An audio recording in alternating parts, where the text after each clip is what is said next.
There we go. Amazing. Okay, welcome everybody. So on behalf of the Women in Leadership Foundation, thank you for joining us today. We're very excited to have everybody here.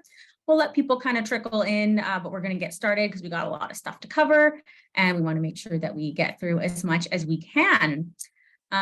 So a few quick housekeeping items as we get started. Please use the chat to ask any questions. We will be monitoring the chat as we go, and we'll try to answer questions throughout, or Robyn will try to answer questions throughout. And if we don't get to them or anything like that, we'll try to answer them after the webinar as well. And like many of you have just seen, the presentation is being recorded, but we can't see any of the participants or hear you. So it's just the panelists that are being recorded, and we will upload that to our website and we will email it to everybody that registered. So you will have a copy to replay afterwards. Before I pass things on to Heather to introduce our speaker, I do want to acknowledge that myself and our Victoria chapter are hosting you from the traditional territories of the Lekwungen speaking peoples, and to acknowledge the Songhees, Esquimalt, and Cossapton peoples whose historical relationships with this land continue to this day. If you know the territory that you are joining us from, please drop it in the chat and share that with us. And I'll leave it to Heather to introduce our speaker. Awesome, thanks, Jessica. Well, super excited about our guest speaker and the theme of today's session, which is all about your profile, your brand, and your network, and how to really leverage the power of LinkedIn. And before I introduce our speaker, I just want to point out that it was through my network on how I found Robyn, and how powerful these connections can really be when it comes to your career and putting on events such as these. So how this came about was one of our sponsors for Women in Leadership, CGI. I reached out to her and said, hey, do you have any leads? We want to do a LinkedIn, a branding, a profile session. And she had connected me with Robyn. So it's just one of those things, like you never know who knows who and how it's going to be a fit for you and your organization. So I just really wanted to highlight that, never underestimate the power of your network. Your network truly is one of your most valuable assets, especially for women. We need to band together and support one another. So we'll take this next hour. We're going to help you develop your personal brand. We're going to help you create valuable content and expand your network. That's really the focus for today.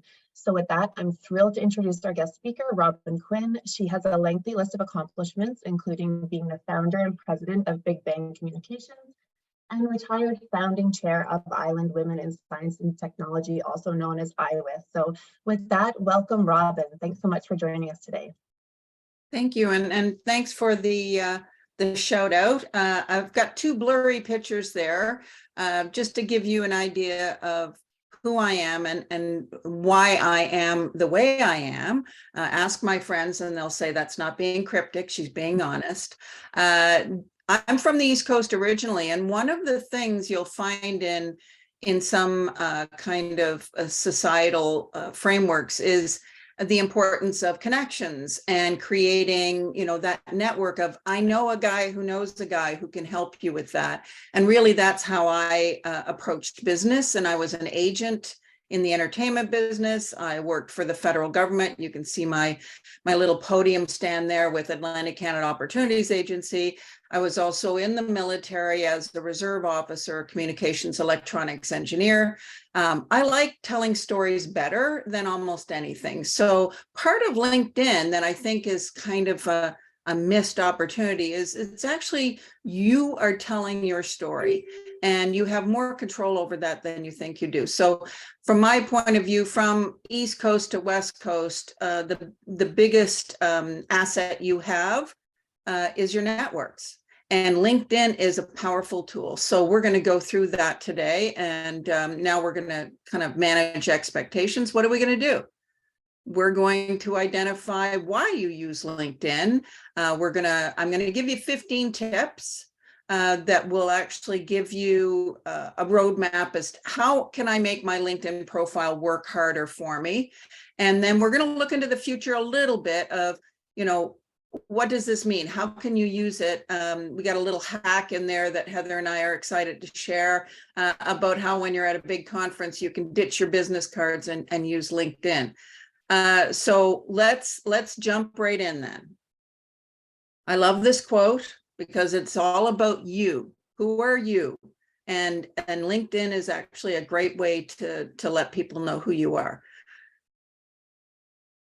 Okay, so the reasons why LinkedIn, and I don't know whether you know all the history, and I'm not going to go into it because I usually do this as a full day workshop, but it really is a professional network. It's all about people saying, hey, I think I can connect with someone on a research project or on a construction idea or on a design concept. And why can't we do that as professionals? And that's really the baseline for LinkedIn. There's over 900 million active users of LinkedIn right now. And I checked those numbers and I was like, whoa. So the lion's share, of course, almost 200 million are in the States. Canada's in at 21 million, but it's around the world. So that's the other advantage to LinkedIn, is that it translates. So your LinkedIn profile is available around the world. It is a way for you to build your reputation and your credibility. It's an awesome thing. And the last thing I want you to think about is this is not an online resume. Never was, never will be. A lot of people treat it that way. A resume is a static document. LinkedIn is dynamic. You can make it work for you.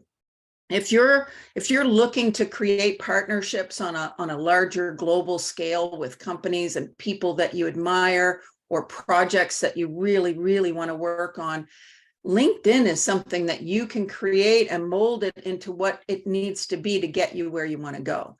So strategic relationship building often leads to those opportunities.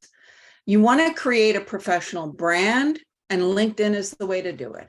We're not gonna, even though I have two lovely dogs to ooh and ah over, I'm not gonna share them on LinkedIn, and neither should you. It's all about your professional image. And you can increase awareness through expanding your own networks using LinkedIn. And I will tell you a couple of stories if we have time about, just as Heather said, Stephanie Ulrich from CGI, we've known each other. We are what they call weak ties. We're not best friends. We don't go out for lunch every week, but we actually know of each other, respect each other. And those are the kinds of connections you can build with LinkedIn. And so opportunity to share content in a very special way. So it can be original content. LinkedIn has always encouraged creators to get involved and to tell stories. But it's also a way to share content that comes from someone that you admire or someone that you're following and hopefully you're going to get involved with. So LinkedIn has a lot of benefits to it. It is not a resume.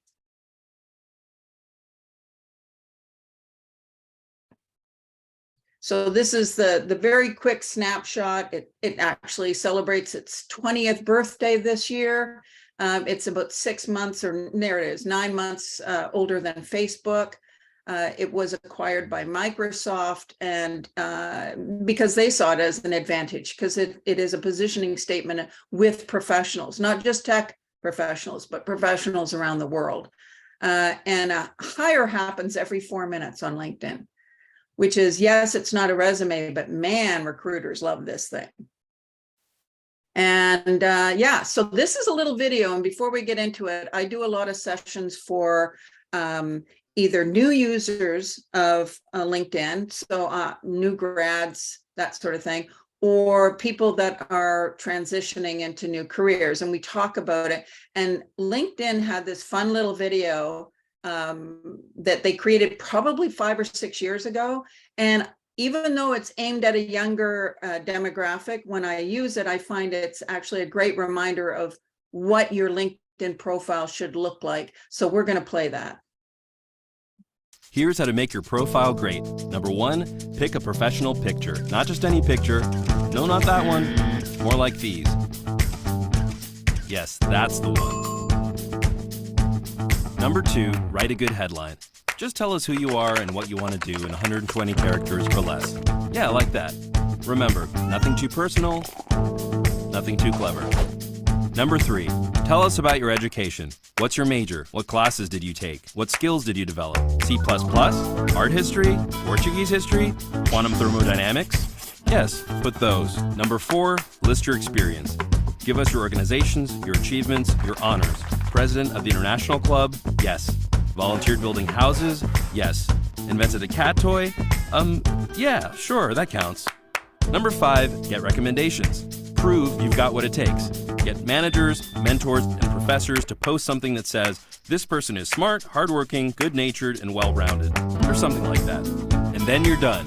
You shout, this is me! You do a celebration dance. You feel good. You stand out. You know you're on your way because there are jobs to be found and recruiters looking to find you as you watch this. That's right now, this very second. What are you waiting for? Go, find, be found.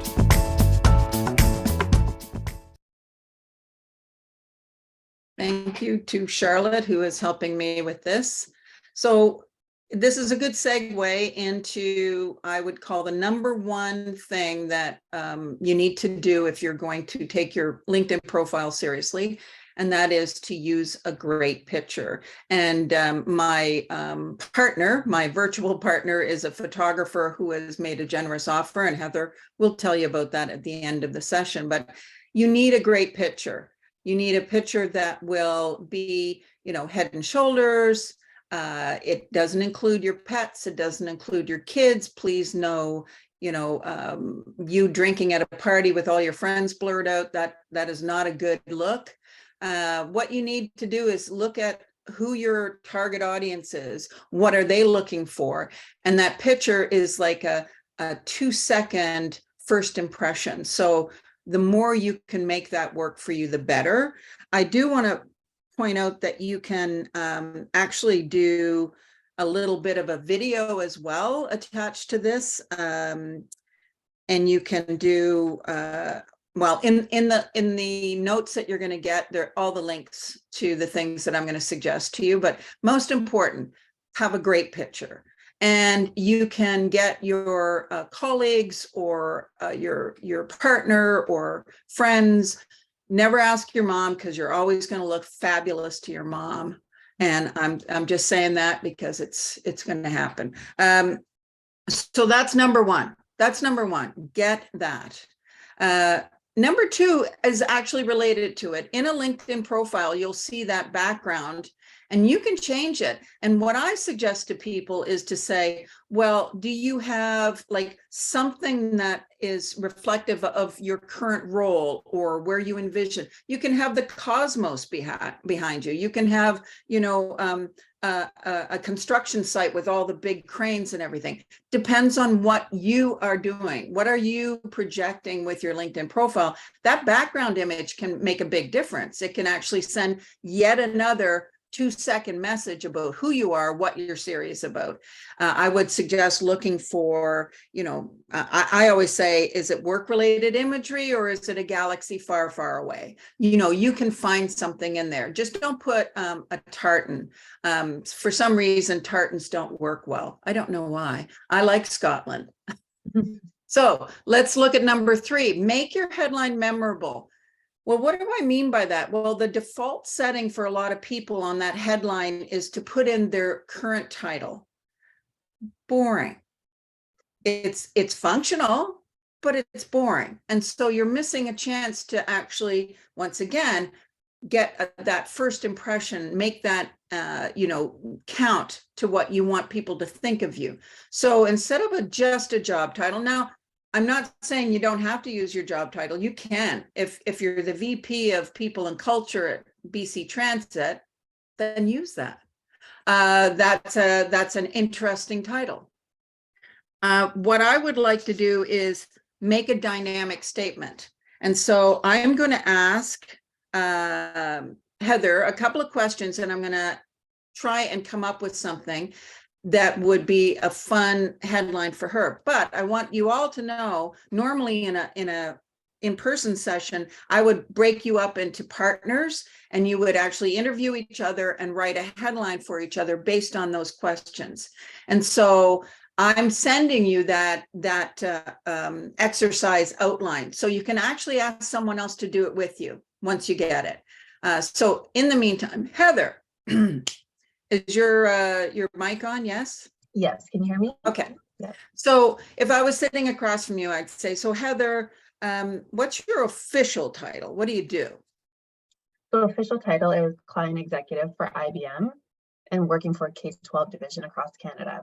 Okay, so what makes you excited in the morning when you say, okay, I'm going into the office, or I'm going into my bedroom office, or whatever, I'm going to get this done today?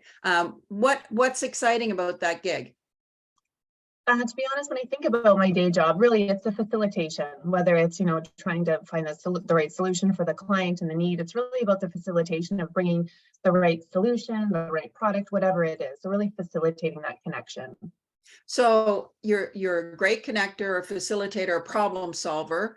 And why K-12? Like, who are those people? Who are you working with? So all the school boards. Okay, so what's the if I was to ask you, what's the persona of the people that you normally would deal with? All the leadership in school boards, so CIOs, secretary treasurers, some technical folks. Okay, so I'm going to say just a thought here is that a possible headline could be problem solver for senior leaders in the education sector across Canada. Yeah. So it doesn't specifically say K-12. It doesn't specifically say, you're helping them select the right products, but it is telling the person that's looking at your profile what matters, like what you're doing that matters. So hopefully that gives everyone in the group a little bit of an idea of how they could do it. So I'm looking at the demographic focus. Laura has asked a question. I'm looking at that. No, so that's not a question that was asked. So let's go on to the next slide, Charlotte. So I would really encourage you, once you get that headline writing exercise, to take it for a ride. Try it out. Now, the other thing that gets missed is the summary. A lot of people actually leave it blank, which just surprises me. It is an opportunity for you to tell a story. So if you have one thing that you can do, you can create that thing that it's not a list of skills. Once again, LinkedIn is not a resume. So your summary is actually a story of your journey or where you want to go. Depends on what you want this LinkedIn profile to work on your behalf to do. So your summary might be, after exploring my interest in climate action, I have been working on climate and environmental issues with national and international organizations, making a difference in the world. So that's a summary. That's a story that doesn't list the names of the companies you've worked with. That's elsewhere. They can find that elsewhere. What you're saying is, here's who I am. This is why I matter. This is the those key words in there would be climate change, environmental issues. Someone is looking for you on LinkedIn. And once again, it's actually a search engine, because you can use keywords to find the people or the companies that you want to connect with. So make your summary into a story, and you've given yourself a real leg up on your imagined or real competition. The next thing I would say is declare war on buzzwords. So easy to use those, dynamic and entrepreneurial, and they're all very good words, and I think we're all used to seeing certain words that have lost their luster. They've lost their power because they've been used in such great amounts, that overused, that they just don't matter anymore, that they become like a filler word. And so I say, there's what they call the least offensive buzzwords are agile, impact, robust, vertical, leverage. But keep in mind, any words that you use in your summary story, in your headline, make sure they're not jargon. And what do I mean by jargon? I mean, we all have it in every industry, whether you're in software development, whether you're in education. And I'm communications person. So when I talk to someone and I say, answer this question for me, and then they answer it and it's filled with jargon and acronyms and all sorts of things. And I'll say, well, now tell me that, give me that answer for your next door neighbor who's, 68, just retired from the Navy and has limited access to, technology. So how would you explain this particular answer to them? So when we describe ourselves, describe our favorite projects, our, the things that we want to do in the future, don't use buzzwords, don't use jargon. So be very merciless in editing and saying, well, how can I say this simpler? Use plain English whenever you can. Okay, number 6. And Robyn, just a quick question. I see someone Sure. just asked here, is the about section, is that the summary in the about section? Yeah. Yeah, it's really like kind of creating that like picture, kind of creating Yeah. a story visually with words, right? Yeah, and it's, when they say, tell a story, and if you look at all sorts of, if you search of, how can I use my LinkedIn profile, one of the biggest things that'll keep coming up is tell your story. Be more than just a list of achievements or credentials or skill sets, although those things all work into this as well. They're not as important as you. Going back to the Oscar Wilde, you're the only one that's you.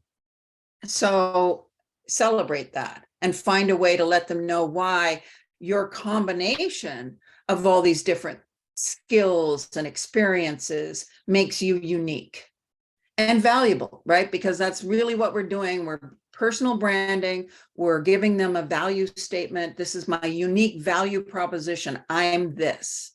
And that's really, the sweet spot for LinkedIn is to feel confident that that particular profile, because here's the thing, and we all know this if you're doing any business that's online, is that there are people shopping all the time. There are people looking, recruiting, searching all the time. You don't know who's looking at you unless you've got a premium package at LinkedIn. Then you actually do get to know who's been looking at you, but not everybody has that, and not everybody needs that. But people are always looking, and sometimes you can miss that opportunity because you left some blanks in your profile. So you don't want to do that. So number 6, I'm cognizant of time because I really want us to cover all 15. Grow your network. Well, this is like a duh. Yeah, that's what LinkedIn is all about, is growing your network. How do you do it? Well, there's so many ways to do it, and it's follow-up meetings and things like that you can do with people that you're currently involved with to say, hey, do you want to, be connected on LinkedIn? It's pretty good. And we talked about weak ties. Well, there's an article based on some research that was done for Science Magazine that was shared on HBR, Harvard Business Review, that linked people who use weak ties, i.e. what I just said about Stephanie at CGI, those networks of people that you run into just at the chamber mixers, or you just run into them at a technology council meeting, or you serve on a board with them, so you see them 3 times a year. Those are weak ties. But weak ties are actually the biggest source of tangible opportunities, whether it's a job, whether it's a new client, whether it's getting your kid an apartment in downtown Vancouver. That's what you can use those weak ties to help you find.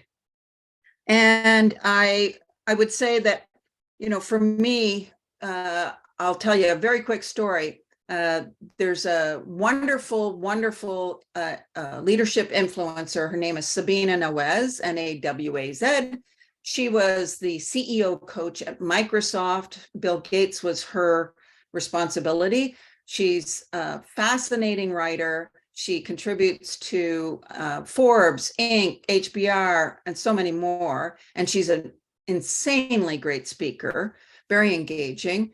I met her through LinkedIn. I just followed her. I really found her interesting. And I was like, wow. And I was commenting on things that she shared, and I would share them on mine, and I would give context to why I thought it was worthwhile sharing.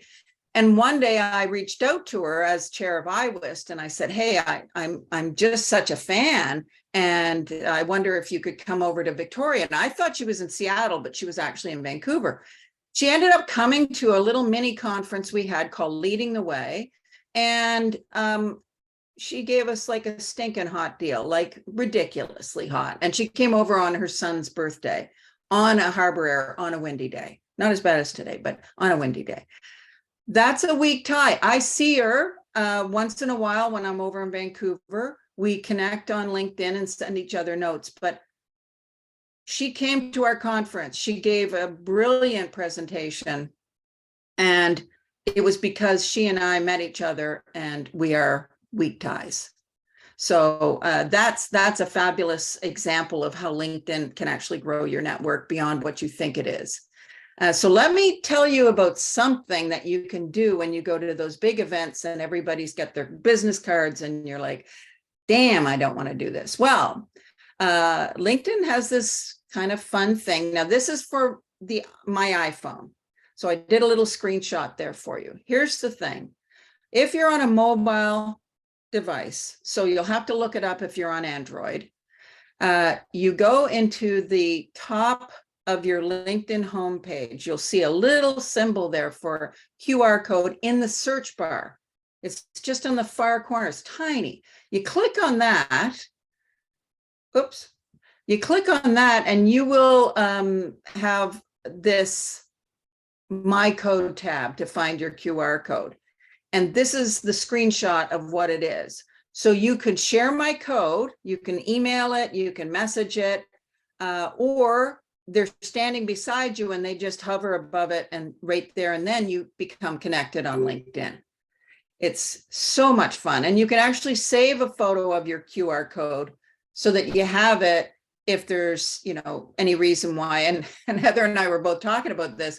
I totally forgot how to do this. And I was at a conference 2 weeks ago and I went, poop, how do I do that again? And I couldn't find it. And so I had assumed, I didn't even bring any business cards with me. I had assumed I'd remember how to do this. So now I've got it on my photos and I can just pull it up if I don't feel like doing it through LinkedIn.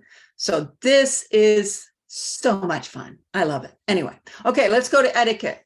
This is specifically to growing your network. One of the things about LinkedIn is you are going to have people that invite you to follow their, whatever it is, business, or to sign up for their newsletter, or to become one, in their network. It's okay to say no. You can look at their profile and say, is this a good fit? Sometimes you are just a sales lead and it's okay. I get it. But if you're really kind of focused and strategic and you say, okay, if I'm just a sales lead and this isn't even in the sector that I'm looking for, I'm just going to say no thanks. And LinkedIn will ask you, why do you say no? And you say, I don't know this person. And that's enough. So it doesn't mean, when I say create those networks and grow your networks, it doesn't mean it's like the wild, wild west. It's okay to be choosy. And I would suggest you do that. So when we talk about building credibility, one of those things that I included at the beginning, it's demonstrate and prove you are what you say you are. And LinkedIn has that unique capacity to actually have endorsements and recommendations that are real. And it also can carry content like videos, articles that you've written, live links, screenshots, plans, proposals, things that you've taken great pride in. And we'll go to the next one here. So this is about listing your relevant skills. Once again, it's not about a resume kind of skill set. You want to let people know what you're great at, and you substantiate that headline you wrote.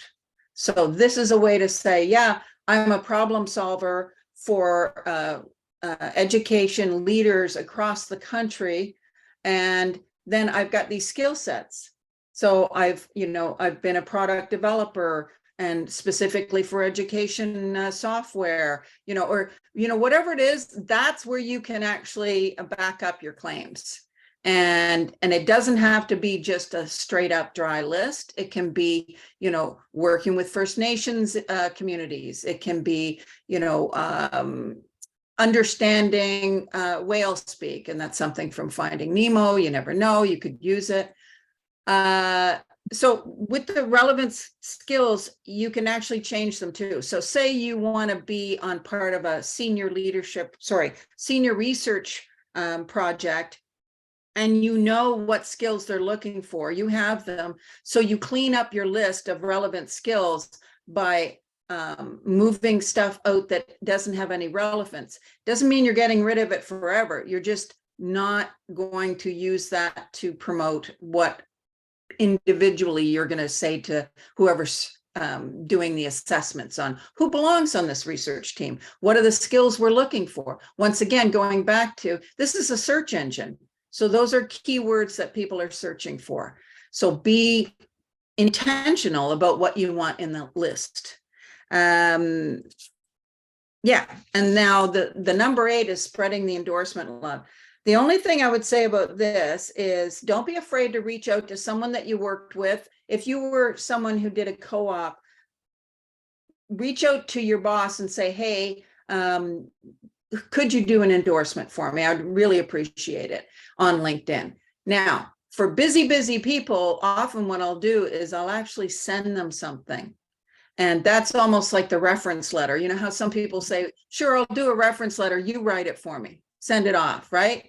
So do the same thing with endorsements. Don't go overboard, I won't even go into it. Some that I've seen, but it's okay to say, hey, would you do an endorsement for me? Because I'm going to try for this job and they're looking for someone who can do this really well. Okay, great. You're giving them the information they need to help you out. And you can do it with people who are peers as well. Sorry, I'll go back. Yeah, so spread the endorsement love. The thing that I would avoid is being reciprocity based. So don't do an endorsement for someone and ask them to do an endorsement for you.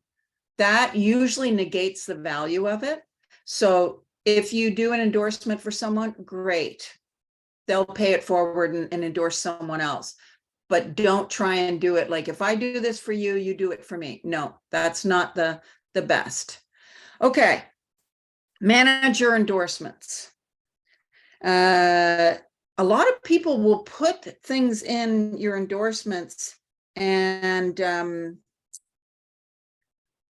like someone gets enthusiastic and starts saying, oh, Heather was the best event manager ever. And you really don't want that. So you don't have to use it. So just be aware of that, is that if that's not in your wheelhouse, that's not something that you're like, I know I can do an event, but I don't really want everybody to think I'm an event manager. So you have power. It's a dynamic platform. I feel like I'm talking a lot. I'm going to have a drink. Mm-hmm. And we'll see, I'm just thinking like for time wise, I do see some questions popping in. So if we don't get to the questions, just everyone know that they will be taken note of, and then we can certainly get them answered and then send them out afterwards. So just want you to know, we're not ignoring them. We just want to be mindful of time. Yeah, 100%. And I mean, that's my goal here today, is get through these 15 tips. And if there's time, I can answer some specific questions. I just saw someone that said, is it good to ask current coworkers for endorsements or past ones? Depends. If you both worked on a big project that you're super proud about, then ask them to write an endorsement about what it was like to work on a team with you and to achieve the things that you achieved. You see what I mean? Like, you don't want someone to say, when I do media spokesperson training, I tell everyone, when we're kind of watching the videos of everyone, and we do peer reviews, and I said, here's the thing, I don't want to hear anyone say, oh, you did really well, or you were great. That's too vague. It's not useful. So you don't want an endorsement that said, I really liked working with Mandy. Like that has no meaning, no usefulness, no value. So what you want to do is if you talk to someone that you used to work with and you were on a project or you achieved something special, that's how you want them to endorse you. That it was, and this is another thing too, that if you're looking for recruiters, and so many of the job descriptions these days say, yeah, you got to be a team player, but you got to be autonomous, and which means you're a split personality apparently, but you can actually have that kind of using the framework of I worked on a team and this is what we achieved. And then the endorsement later says, hey, I worked with Mandy on this team where we were given a change management goal, and we reached it by making this and change happen within 6 months. That's the kind of thing that the key word would be teamwork. And if someone's looking for someone who knows how to handle themselves in an agile environment, that can be doing teamwork, that has skill sets in full stack development, all those keywords are out there. They're just scattered through all the different endorsements and your story and your headline. So you see where I'm going with all this is that it's a big dynamic thing that you are kind of you're the editor of the You magazine. That's what LinkedIn is. Okay, so requesting recommendations. Or where? I forget that. Oh yeah. Okay, so these are two recommendations. I haven't really been working hard at getting new ones, and sometimes they just come in. Charlotte is with a great tech company here in Victoria. Melissa's over in Vancouver, and both of them I didn't ask for it. They both decided to put that up on recommendations. But if you were one of the things with Charlotte and I is that we ran into each other at the Unbounce conference, it was so much fun. It was a great conference. And we always would share stories about, this that's happening, who's doing that.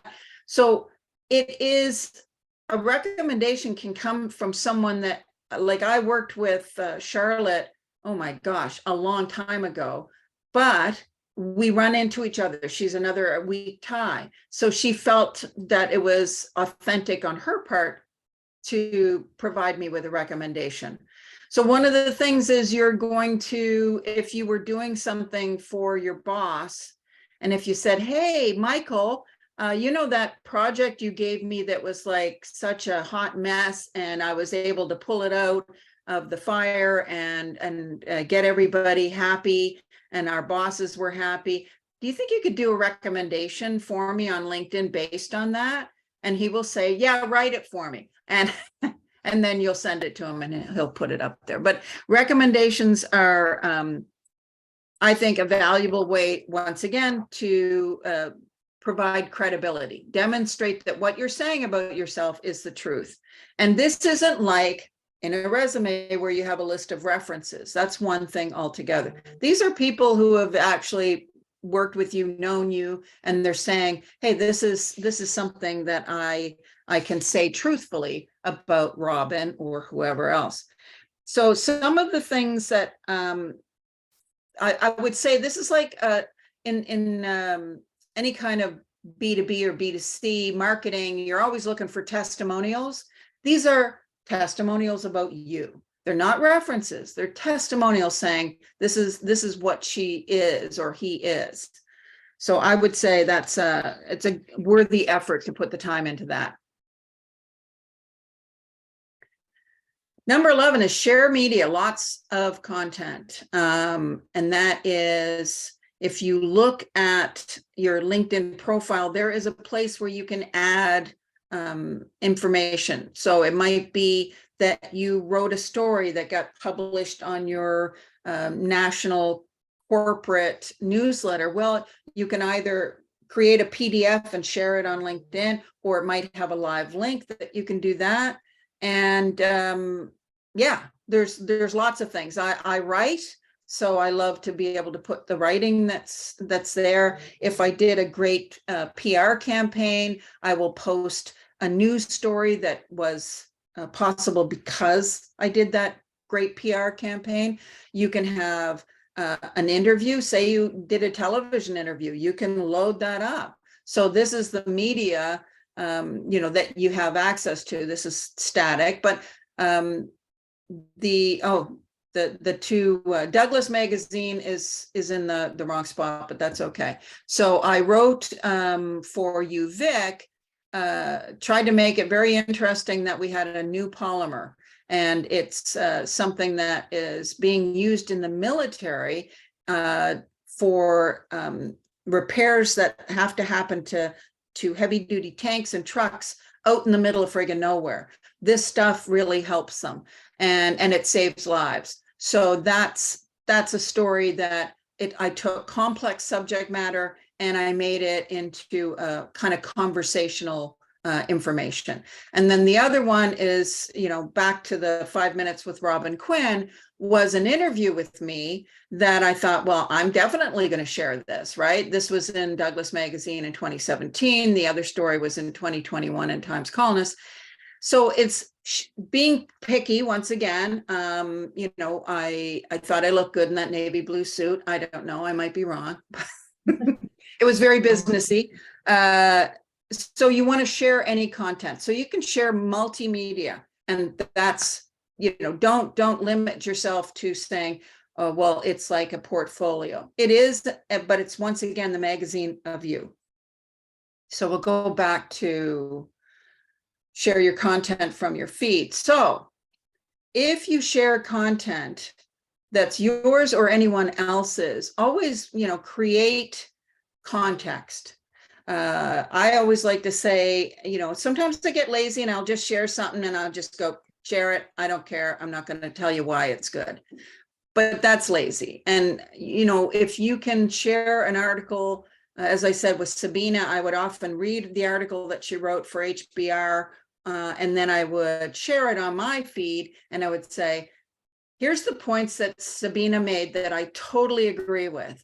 And I think that we're missing the mark by not doing more in this area. So I've given people a little taste test of what she's written and why I think it's worthwhile. So if you do share things, do your best to try and figure out, why am I sharing this? And who do I want to take notice? So if you're looking for a gig in HR, then you start sharing things about employee engagement. I just shared one recently about women negotiating for a pay raise and how we as women suffer an impact that men usually don't. And it's weird, but that's the way it is. And this article was very interesting because it said, try this new strategy called the we and I, and it's relationship building.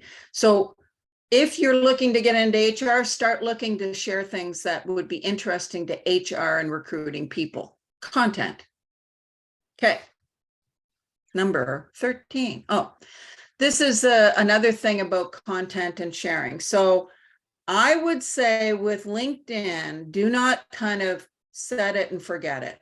You really need to be active, because you'll often see, if you look at someone's LinkedIn profile, it will tell you, this person hasn't been active for a while. Well, that's an immediate red flag for me. I was like, oh, darn, I was looking for someone who kind of gets this.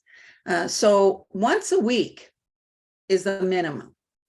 And even if it's just sharing something that says, hey, this was an interesting article, or I follow this guy because it's always worthwhile and contributes to how I can improve my own career. Give something once a week, because you'll build up people that say, oh, that's an interesting feed, right? It's that magazine style of editorial content. Why are you doing it? Who are you doing it for? And you have to kind of imagine, who is it? Who do I want to have? I look at my colleagues and I know who's out there, friends and, people that I worked with years ago. I see someone like, for instance, I posted something about celebrating the provincial government of British Columbia supporting life sciences with a big new center that's going to be on Vancouver Island. Now, back in 2007, I was with Atlantic Canada Opportunities Agency, and I was asked to sit on the BioNova committee to help them figure out how to support solo scientists who had come up with something that needed to be commercialized. And so I said, you know, when you invest in an organization or in a sector, there's ripple effects. It's great. Well, who makes a comment but the former CEO of BioNova, who saw the feed and said, hey, that was a while ago, but yeah, it still holds true. So your network's out there. You just need to connect with them in a way that kind of pulls them out and says, hey, I'm here. This is what I'm doing. And when I was nominated for the Women in Influence for the Entrepreneur Awards, I actually shared everybody's nomination and said, hey, I'm in good company with this. So once a week at least. And it's, yeah, it can be demanding, but that's a good one. And then we go 13, add comments and context. I feel like I've already covered that. You know that this is a dynamic platform. So if you want to be followed and follow and connect, you need to enter the conversation. You need to be active. And so sharing once a week, making a comment, watching someone that you really like, as I did with Sabina. I liked her stuff. It was unabashedly interesting and totally relevant to me. And she's a great writer. So I would make comments, I would share it with people I liked, and it added value for me on many levels. But that's what you have to do. Create comments, add context to your own feed. And then follow relevant influencers. And LinkedIn will actually make suggestions to you all the time, right? The algorithm will say, based on this, I'm going to say you should try following this person or that company.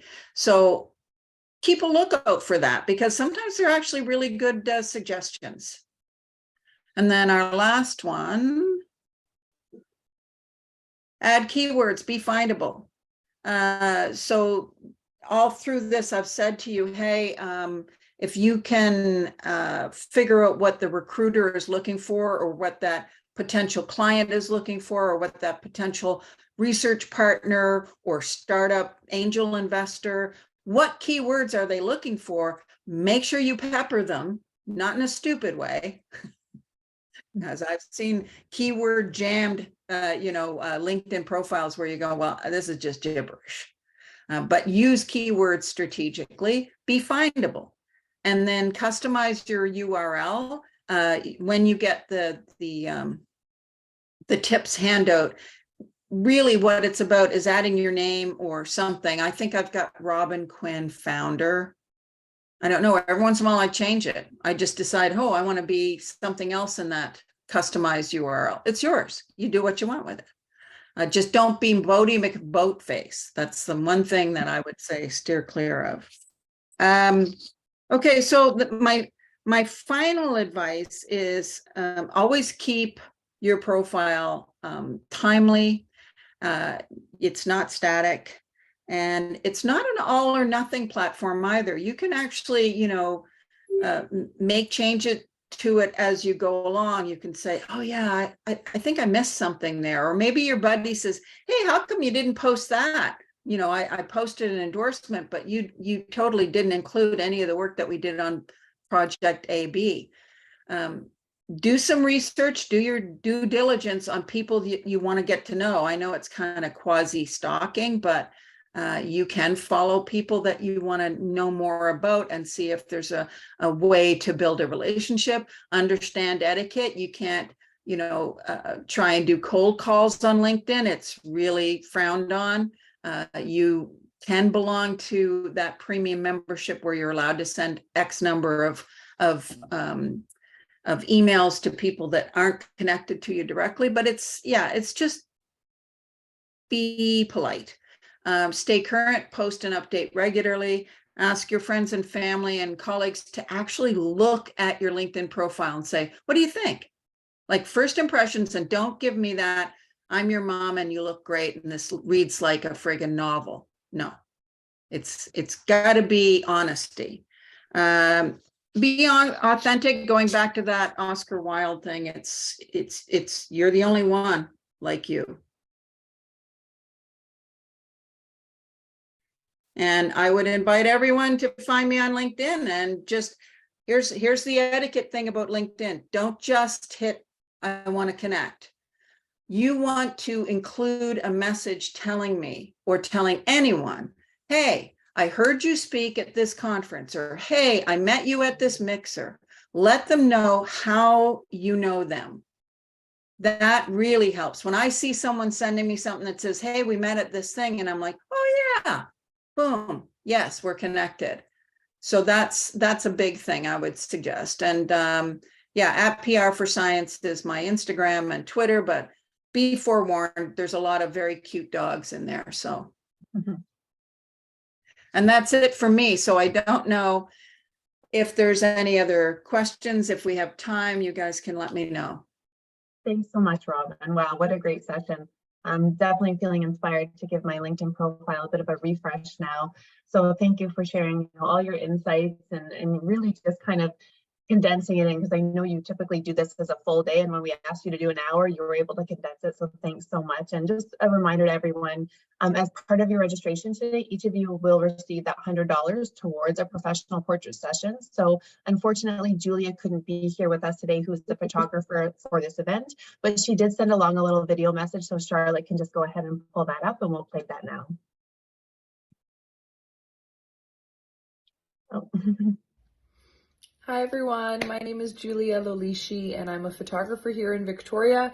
I'm so sorry I'm not able to be a part of this amazing webinar for women in leadership here in Victoria, but I am happy that you're here, and I am offering $100 towards a photo shoot if you decide to sign up with me. So all the ladies have my information, so feel free to send me an email, check me out on social media, check out my website.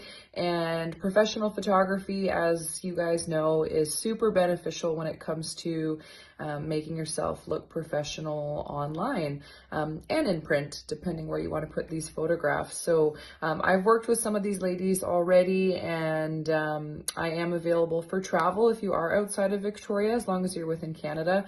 I can be there. And yeah, thank you for having me. I'm sorry again that I couldn't actually be here on the call, but I hope you ladies learned a lot, and hopefully I can also help you step up your game when it comes to being professional with some professional new headshots.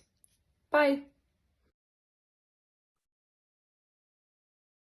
Awesome. And Charlotte, we just have a quick slide on a save the date that I just want to make sure we mentioned before we wrap up. So just save the date here for May 31st. We're having our inaugural National Women in Leadership Day. So this is a day of proclamation, and it'll be held annually the last Wednesday of May each year. So May 31st this year, the Victoria chapter, we're hosting ours at Bear and Joey. We have 3 phenomenal panelists who are going to kind of share their origin story and journey into leadership, followed by a networking mixer. So food, drinks, there's going to be a photo booth brought by 4Frame, so we can get some fun selfies going. There's also going to be door prizes, so we're super excited about that event.